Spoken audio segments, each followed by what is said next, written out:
நிராகரிக்கப்பட்ட காணிக்கைகள்.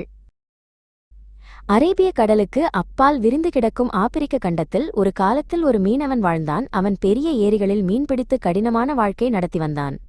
அவனால் படகு வாங்க முடியவில்லை. எனவே அவன் இளம் மரங்களை ஒன்றாக கட்டிய ஒரு வீட்டு தயாரிப்பு மிதவையை பயன்படுத்தினான். மேலும் இரவில் ஆழமற்ற நீரில் பெரிய கூடைகளை நங்கூரமிட்டு மறுநாள் காலையில் தனது பிடிப்பைச் சேகரித்தான். நமது கதை தொடங்கும் அந்த காலையில் மீன்பிடிப்பு மிகவும் ஏமாற்றமாக இருந்தது. முதல் 3 கூடைகளில் மிகச் சிறிய மீன்களே கிடைத்தன.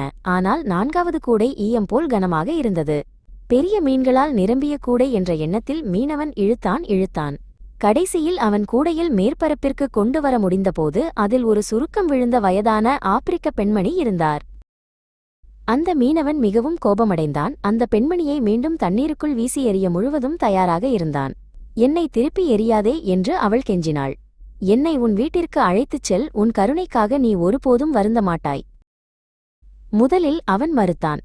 ஆனால் பின்னர் அந்த மூதாட்டி தன் குடிசையை சுத்தமாக வைத்திருக்க முடியும், அவள் அதிகம் சாப்பிட மாட்டாள் என்று அவன் நினைத்தான். அவர்கள் அவன் குடிசையை அடைந்ததும் மீனவன் அந்த மூதாட்டிக்கு சிறிது சோளக்கூழ் கொடுத்தான். ஆனால் அவள் ஒரு வாய் கூட எடுக்கும் முன் அவன் அவளிடம் கேட்டான், நீ என் கருணைக்காக நான் ஒருபோதும் வருந்த மாட்டேன் என்று சொன்னாய். உன்னை போன்ற ஒரு மூதாட்டி எனக்கு எப்படி உதவ முடியும்? என் மகனே என்று புன்னகையுடன் அந்த மூதாட்டி பதிலளித்தாள். சூரியன் மறைவதற்குள் நீ 100 கால்நடைகளை சொந்தமாக்கியிருப்பாய். எனவே ஒரு வலுவான வேலியுடன் ஒரு தொழுவத்தை கட்ட துரிதப்படுத்து. நிறைய முணுமுணுப்புடன் மீனவன் காட்டு விலங்குகளை தூர விலக்கி வைக்க முட்கள் நிறைந்த புதர்களால் ஒரு கரடுமுரடான வேலியை அமைத்தான். அவன் முடிக்கும்போது சூரியன் மறையும் நேரமாக இருந்தது.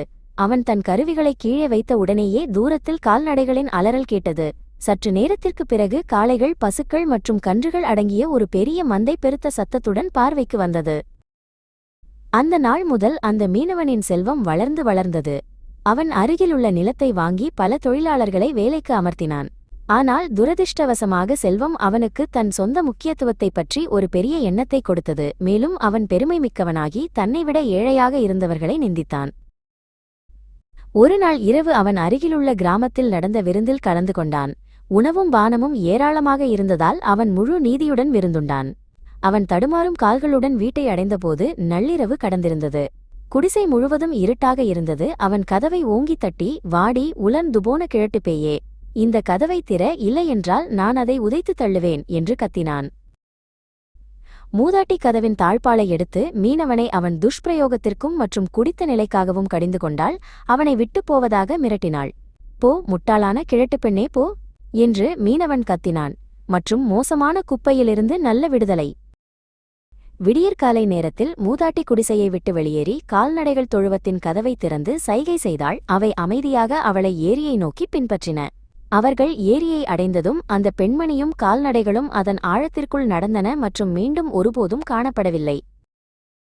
மீனவனை பொறுத்தவரை அவன் இன்னும் ஏழையாக மாறினான். ஆனாலும் அவன் ஏரியில் மீன்பிடித்து பிழைப்பு நடத்த முயற்சிக்க பயந்தான்.